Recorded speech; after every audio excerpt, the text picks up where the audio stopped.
Good morning, everybody. How are we doing today? It's been a week plus since I've made an episode. One of the longer breaks I've had to take. Everything's been good to the point of being great. Cafe's been very busy. I do want to show you something real quick. The paper from the town where I grew into a man, basically, Minneapolis, Star Tribune. This is the paper of my life, really. Even though the decline of the newspaper has been a sad thing, it's still a very important newspaper. It's the most distributed paper in Minnesota. The Pioneer Press from St. Paul is more of a bit right-wing political paper. Star Tribune's a little bit more left. Tribune's kind of come more back to the center with some ownership changes recently. That doesn't really matter too much, but the Star Tribune called and they wanted to come do a piece on the cafe. And I can't tell you how validating that's been for me. Cafe draw is urban chic and all that jazz. And nice little picture of me. Lots of words. They gave it a good run. I mean, they really gave it a nice in-depth piece in the most important newspaper in the state. And I can't begin to say how validating, how rewarding that feels.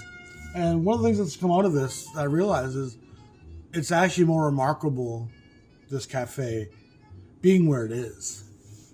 I mean, it's kind of a staunch and just this kind of refuge for open ideas, a place of conversation and dialogue where cell phones are often put away and people are talking for long times from different political venues and viewpoints.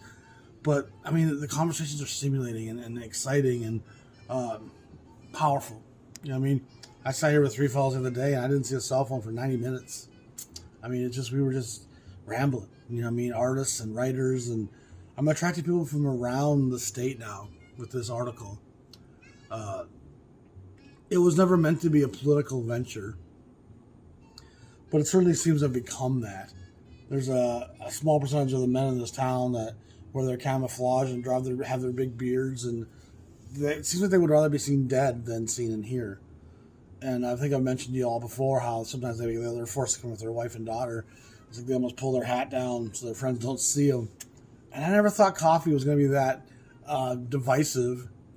And it's not like there's open political forum happening here or any identity of political allegiance. It's just, apparently it's obvious to both friend and foe. And I made a pretty conscious effort to not talk politics in here, especially the first few months. And if I do, it's like with one or two people in here and we're having a good conversation, but it's never indoctrinating or, blasting everyone over the head, telling people how they have to be. So yeah, I had a customer there, but it was never meant to be a political entity, this thing. But it's really become that. And the other three restaurants in town here are all very on the right side of things. And so I've kind of ended up with a monopoly of the blue state kind of minority here in this area that are thrilled to have found a place that kind of fits their venture. And we're definitely attracting all the alternative, sexualities and trans people have been coming in. And you can just see people walking and be like, oh, I feel comfortable, I can relax. And I think that's how jazz players felt when they went to Europe in the 30s and 40s. It was like, oh, man, this feels better. And I'm sure to a far greater degree because they're freed up from lynchings and possible beatings and arrest. And trans community has it tough in an area like this, but it's not quite what the black experience was in America in the 30s, 40s, and 50s. But all the same, that feeling of refuge and safety and pulling in these writers and artists and musicians from literally all over the state right now. So being in the Star Tribune, it's a big paper, as big as papers are, and the online presence. I'll try to put a link to the online article below. I'm really proud of it, and it's very validating. I lived in that city for 30 years, and for them to see what I'm doing out here in this podunk kind of country town, as I was saying, someone made the comment that that's what makes this even more amazing or more special. If I was in the big city, it wouldn't be quite as astounding and as unfamiliar in its haunts. It's got a pretty unique slice of life for a rural, leaning red, narrow-minded kind of mindset. But I mean, what I'm really proud of is how many people who've come in who are center right, who've even been very open to great dialogue, and some of them are like conspiracy theorists that you can talk with, and I mean the right and the left both have this range of extremes, and it's been a really wonderful experience. And the article came, like I said, in the weekend paper a week and a half ago, last Saturday, Sunday, before this past weekend. And it's probably doubled our sales. We got wine and beer now, which has also impacted our sales. And spring is coming, which is also impacting the sales. So it's been a busy last 10 days. Revenues have been much better. I mean, we need to sustain it, obviously, and we're going to keep continuing to grow this thing. We're starting a Friday night DJ night, and then we'll do a Saturday night reggae night coming up in May. Just trying to, bring in people who are hungry and want to be fed socially and spiritually as much as physically. And, I mean, it's really awesome to see the response of people when they walk in and just feel that sense of refuge and that place of shelter, and that shelter in the storm, as Bob Dylan once said. I'm proud of it. I just really am. And it's been a lot of work, and my wife's been going through a tough winter with some of her depression issues and seasonal disaffective disorder, and her job's really tough working with the mentally ill when she's not feeling great herself. And so it's left a little bit more on me, which is giving me a little less time to do things like this, unfortunately, but it's still, I mean, it's a blessing, and it's just great to see this cafe catching on and finding a real varied base. And, I mean, varied in terms of where they're coming from. They're coming from all over the southern part of the state, Twin Cities, north of there, even driving out to 2-3 hours to come and hang out for a couple hours. And having the wine, I think, is a necessary addition to having people come and hang out and spend that time in here.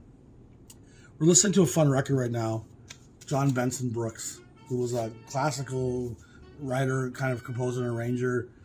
He does this piece that's about racism and about the South called Alabama Concerto, featuring Cannonball Adderley and Art Farmer.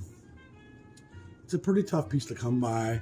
I don't think it's sold particularly well. It's near the end of the 200 series at Riverside, probably 1957 or 58, 1958, July and August. Recorded in New York. It's got Milt Hinton on it. John Benson Brooks on the piano in the third movement only, which is side 2 if I recall. Barry Galbraith, the fantastic guitarist, is wonderful on this. So Hinton, John, and Galbraith are off linked together, and they're fantastic. And then with Cannonball Adderley on the alto, and then Art Farmer on the trumpet, it's really quite an angled piece. There's some dissonance, there's some angles, there's some uncomfortable necessity due to its subject matter. I think Monk is kind of one of the things that opens up the door, being a Riverside component. Riverside was willing to start tackling some more interesting composition. This has a lot of Ellington moments in it, but it's also quite modern and sophisticated, with some hints of the avant-garde at times. And again, there's a strong written part to it as well, but the playing of Adderley and Farmer is really quite revelatory. Cannonball Adderley is quite a presence at Riverside at this point. He's been there for maybe a year after having been at Emerson, making some fine records at Emerson in Chicago with his brother Nat. Him and Nat both come to Riverside. And he makes a pretty big splash. And he's also joining Miles' Quintet right about this time, which elevates his exposure, the stage that he's on. So Adderley's kind of becoming a bigger part of the lexicon. And again, for comparison's sake, he wasn't some guy that the mainstream white America was going to know about. The jazz heads would know Cannonball Adderley, especially when he joins Miles Davis for Kind of Blue and some of that work with Coltrane and the sextet. But again, jazz was really departing from the pop landscape in terms of being a successful nationwide thing. Even for the white players, that was gone. Those days were done. Brubeck's probably the last guy to really have that type of pretty consistent sales and exposure doing that West Coast cool. And he's really, him and Desmond, they're really as cool gets. A lot of the other stuff that gets labeled West Coast cool, I mean, it's just postmodern bop. And a lot of it is what I call a cool bop. But there's not a lot of it that's just straight cool. Chet Baker does some stuff that's pretty cool. But to me, a lot of the Brubeck stuff is just Desmond is a beautiful breeze on a hot, still day. I mean, it's kind of hot and tacky. And then Desmond comes along and just whispers joyous refrain. And it's the coolest, most refreshing drink of raspberry lemonade. I love Paul Desmond's sound. I've been listening to quite a bit of that Brubeck here in the cafe. It's good stuff, and it's never going to get too squonky for those who want to hang out and talk and relax.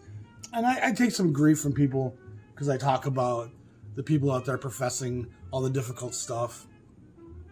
And it's not that you can't like that stuff.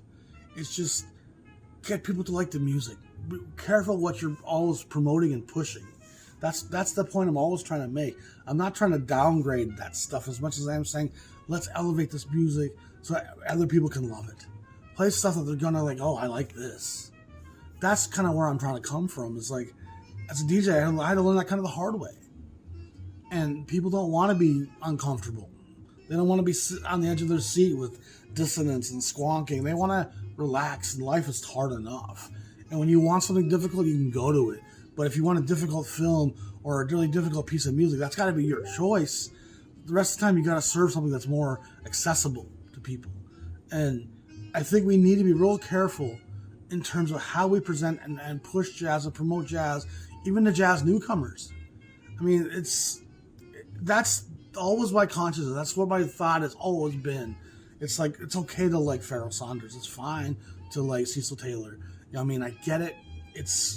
I used to love a lot of that stuff and thought it made me cool. I thought I was part of that hip crowd. And maybe I was. I don't know. But I also recognize at some point, if my wife wants to leave the room every time I'm playing it, I'm just showing a side of jazz that's always going to keep people from the music. And so that's always been my effort. It's not to be negative or argumentative or condescending. It's just like, have a little common sense. If you're cooking a meal for 30 people, you can't make it a 5-alarm fire spice-wise, because most people aren't going to appreciate that. And again, I'm not going to say any more on that. Some people get what I'm saying and understand completely. Others seem to kind of balk and get defensive. And I mean, I understand that too, because I am kind of calling people all the times. But the fate of this music, the future of this music is in this generation's hands.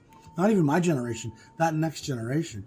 And if we're only talking about the difficult, hard to listen to stuff and the stuff that was really rare because it didn't sell, so it was cost hundreds of bucks, so it's got to be cool, all that's led to this kind of narrow viewpoint of what the jazz landscape is. And so many people have this misconception that it's just that.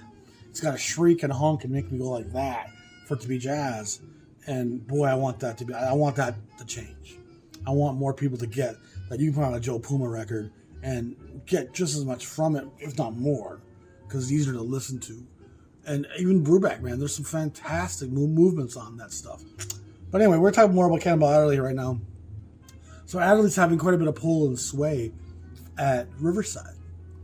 I mean, his contract as a Miles Sideman with Columbia is really giving him a bigger exposure.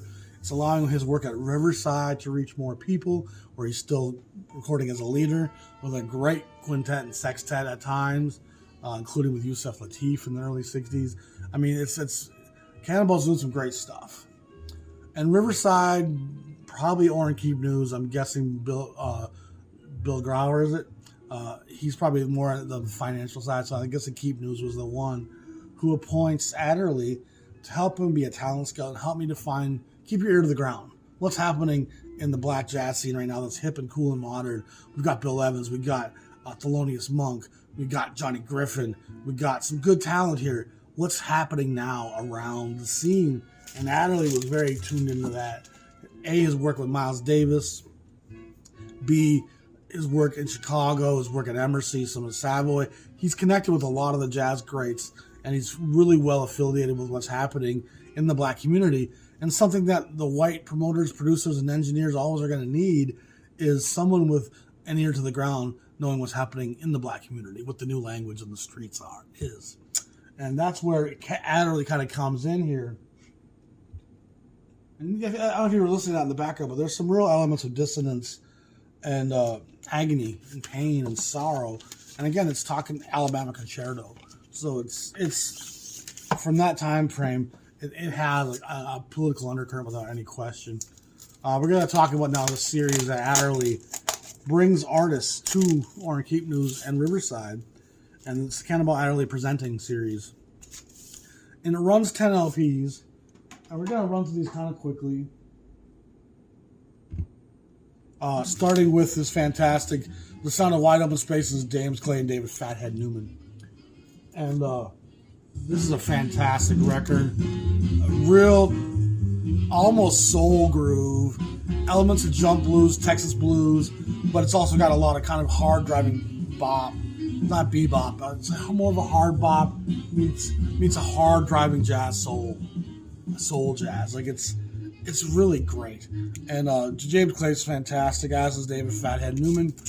In the cafe here, I actually have a barbecue chicken sandwich, and I wanted to name it after one of the Texas players, and so I call it the Fathead. And of course, Newman's a great player who has a long string of records at Atlantic in the 60s, into the 70s, worked with Ray Charles. Fathead's really an important figure that's often overlooked again by today's young collectors. But Fathead's a guy you really got to know. He's a bad motherfucker. And his work here with James Clay, who's fairly obscure, it's really a fantastic album. And it's something you can play and it's accessible. Adderly really knew what he was doing here, and that's that heading you want to look for. Cannonball Adderley presents. Tough record to find, although it has been reissued many times, giving it a lot of different versions you can find.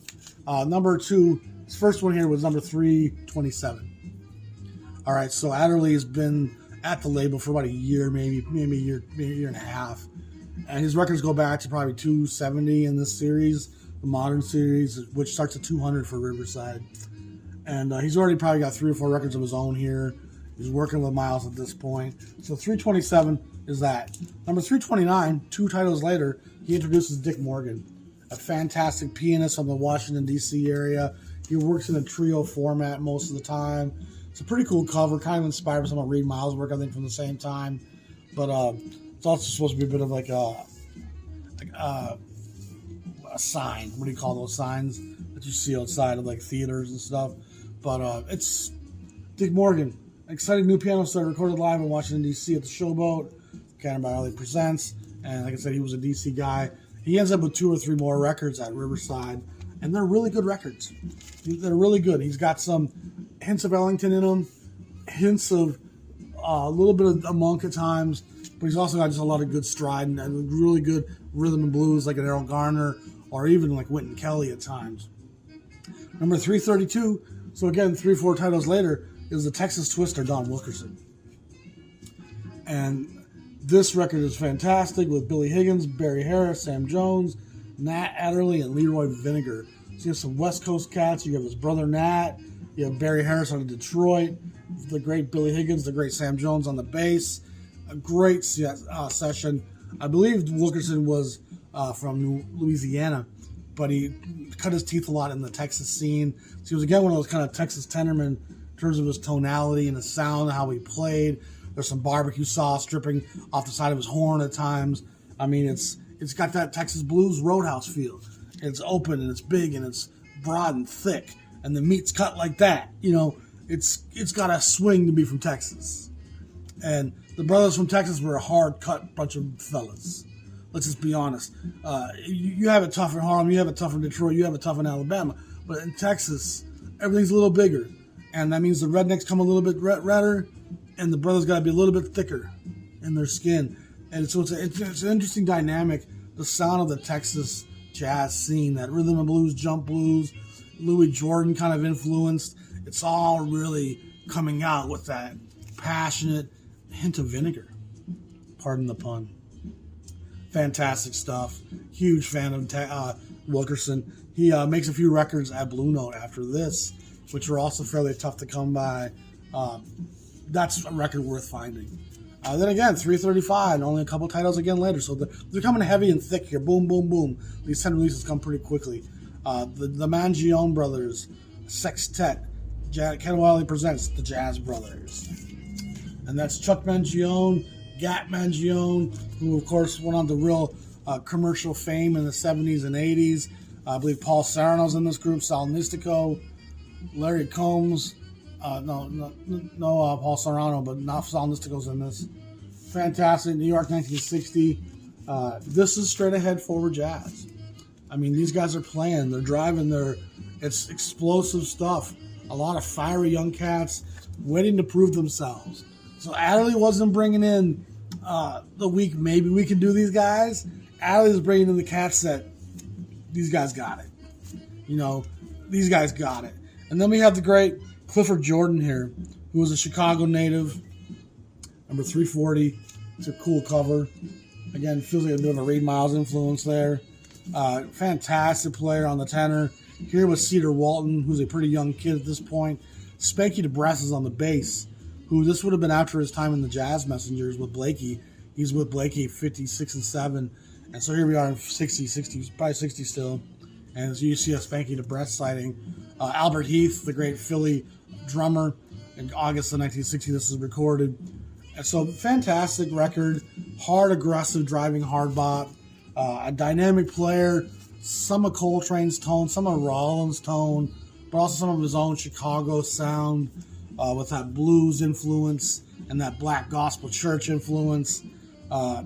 Great songs. He composes a couple of these himself. Hot Water is fantastic.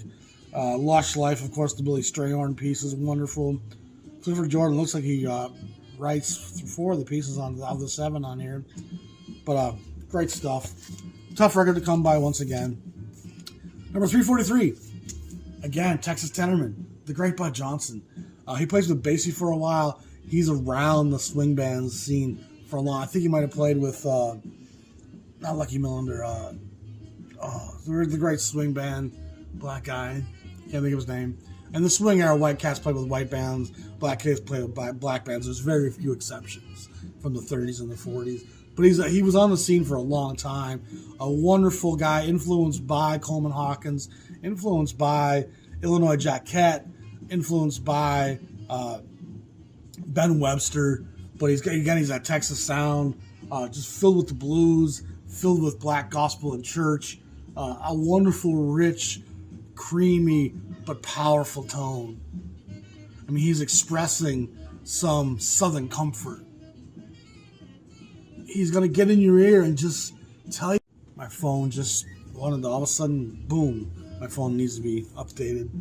But Johnson's a great player, number 343 here. Again, Nat Adderley is featured on this, along with Harry Sweets Edison, and then Ray Nance and Clark Terry on the trumpet.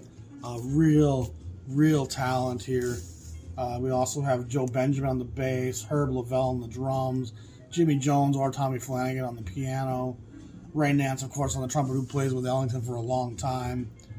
It's Clark Terry played with both Basie and Ellington. Harry Edison, of course, played with Basie for a long time and was a great artist as well, working with Sinatra and so many others. So you have Bud here playing with some pretty high level royalty, and his name has slipped into obscurity some. I think because the name Bud Johnson just doesn't really have the sticking power of like a Thelonious Monk or a Sonny Rollins. Bud Johnson's kind of anonymous. I mean, he's at a hotel chain, but no, Bud Johnson's a great player, and his work also at Prestige and Swingville is really worth picking up.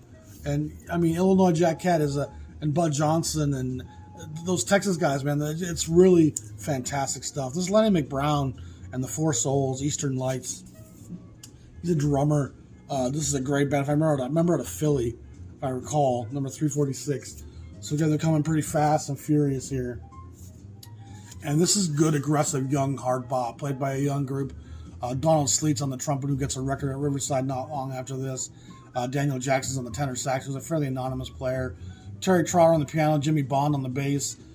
Lenny McBrown on the drums, like LA, August 13, 1960, excuse me. Great session. He has another record, I believe at Pacific Records, if I recall. I'm pretty sure it's Pacific. My mind is so jumbled with so much right now. But yeah, this is a great record, tough to find. But it's not going to cost you a lot when you find it, because it's not something that's really well known. The Revelation by Roosevelt Wardell Trio with Sam Jones and Louis Hayes. Roosevelt Wardell is a fantastic player. One of those pianists that you kind of really forget about, and just got some real playing in his soul. I don't remember if he has a eyesight problem. He might have. I might be mixing my guys there. But, I mean, this record's pretty tough to find once again. They call it the Revelation because the guy can really play. And they back him with young Louis Hayes, who's a fantastic, fiery young Alvin Jones like drummer, and the great Sam Jones on the bass, who's truly one of the great bass players of this era and kind of a mainstay at Riverside. He's on a lot of Riverside sessions. A great record, probably you can find it for $30. And again, Adderly is really finding some interesting players. This is the Paul Serrano Quintet with Bunky Green, who has some great stuff at Argo, and then Jody Christian, who, if I remember, is a guitar player, but no, he's a pianist. But Serrano's on the trumpet, Green's on the alto, Don Garrett on the bass, Pete LaRocca's on the drums, Chicago 1960. And Paul Serrano also plays with the MJT3 with Walter, well, not Walter Wright. What's it, Walter? Oh my gosh, mine's blanking again. But he plays with the MJT3 plus 3, and that's a great Chicago group. That's stuff at Argo, and there's some other records by them at, again, I'm trying to blank, at VJ, has some great stuff here. But, I mean, I love this whole sound, this R&B blues that meets hard bop. It's a lot of consistent feel that Cannonball's giving us here. You know what I mean? It's the current sound of what's happening in Black America.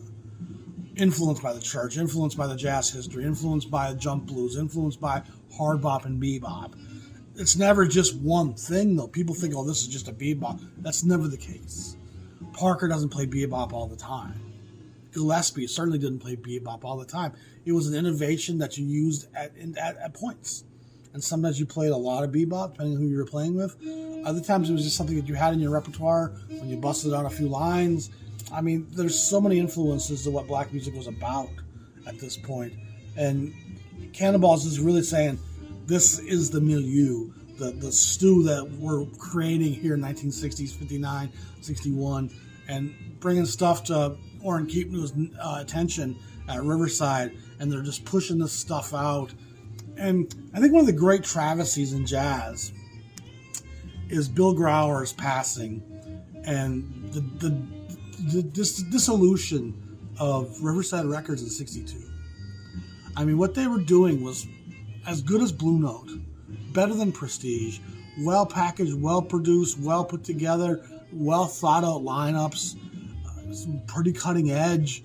I think Riverside, had they stayed an entity by the mid-60s, would have been doing stuff as challenging as what Blue Note was doing, maybe even more so. I think Keepnew's had a little bit more modernity and composition in his blood than an Alfred Lion did, and Frank Wolf. Those guys wanted to stay pretty pocket, and I think Riverside would have really let those guys explore some of the other regions like an Impulse was. So losing Riverside when we did, and I think if I remember, Grauer died from a heart attack or stroke, something like that, 61. And it turns out the books are a mess, which is what he was supposed to be dealing with, Bill Grauer. And Keepnews can't really keep the ship afloat because his job was engineering and production and putting these sessions together. And so Riverside does get dissolved. And thankfully, they end up in the Fantasy camp, Fantasy Records. And Fantasy relaunches the OJC series in the late 70s, where they have the Prestige catalog, they have the Riverside catalog, they have the Contemporary catalog, they have the Debut Fantasy catalog. They have just a lot of great little labels in their umbrella that they can reissue as the OJC collection. And a lot of these titles get reissued, but some of them don't. Part of which makes some of them really expensive and rare. And what's the last one in this series, I think, is 396, the J.F.K. Quintet, New Jazz Frontiers from Washington. And again, one of those records that you can find in the right store for $5-10. If you look for it online, it'll be a range probably from $20 to $100. Ray Cordrington, Andy White, Harry Kilgo, Walter Booker, Carl Mickey Newman, 1961 New York, July 17. So it's the last group he presents. Again, a DC group. of young, fiery black men sitting in front of the White House. There's like I said, a militancy and an urgency. And if you want to hear a great, young, aggressive, college-level, politicized aggression. I mean, it's a record like that really seems to have a lot of focused political angle. Like, we're going to really attack this the right way, the smart way. And that's not by burning things and throwing rocks. We're going to be political and socially conscious and aware that the best way to make change is to be an ambassador for change and to live a certain way and lifestyle. So, all in all, it's a fantastic series of records. Adderly really does a service to the black community, a service to the listener of jazz, and a service to Riverside, bringing all this talent to them. And Riverside gives many of these artists second, third, fourth titles.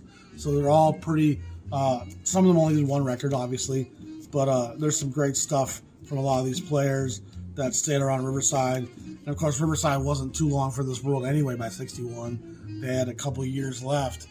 And there was enough stuff recorded that they kind of still were releasing titles and adding stuff on for several years.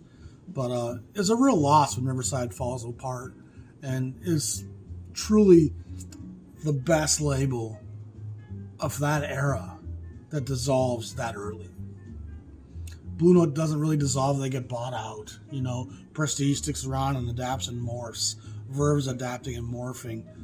Argo goes into cadet and makes soul jazz and sticks around for a long time. Emercy is dissolved, but it's just part of Mercury to begin with anyway. And so Mercury keeps putting out jazz titles. They're just less jazz-centric at that point when it's just the Mercury label. But Riverside, when it just ceased to be. And it really left a gap. And of course, one of the reasons was also Creed Taylor at Verve stealing a lot of their talent. The Wes Montgomerys, the Bill Evans. I mean, they really ripped a lot of great talent away from Riverside that pretty much put them in a crunch. So, R.I.P. Riverside. You know, I mean, what a great legacy of 400 titles. So let's not get confused about that. The 200 to 400 run, and then the Jazzland series of 100 records. There's 400 titles of really incredible hard bop, post bop, modern, excuse me, hints of the avant-garde. It's top of the mark stuff. And Adderly was really doing his best to help promote the talent that was around in the black community that was being unnoticed. So cheers to Adderly as well. Appreciate you all. If you haven't subscribed to the channel, please do. Our focus here is on jazz and the social issues that surround this music and the race and the history that compounds it and birthed it. And it needs to never be forgotten or separated. Those of you who don't want to hear about race and jazz, go ahead, but you're never going to understand or hear this music. It's just, you're never going to. If you want to ignore it, I mean, that's your choice. But the fact is, it's in concrete that this is what this music was about. And everything that Chuck D said in 1990 and Curtis Mayfield said in 1970, these cats were saying in 1950. You better believe that. Y'all be safe. Y'all have a great day. Y'all stay blessed. Come by the cafe if you ever get the chance. I want to turn this into a real mecca for the jazz head, a resource, a place to come and look at all these great labels and their discographies and to absorb this culture and this community and to sit and chat with people. It's really been fun. I'm really having a great time. We'll talk to you all soon. Y'all stay blessed. Peace.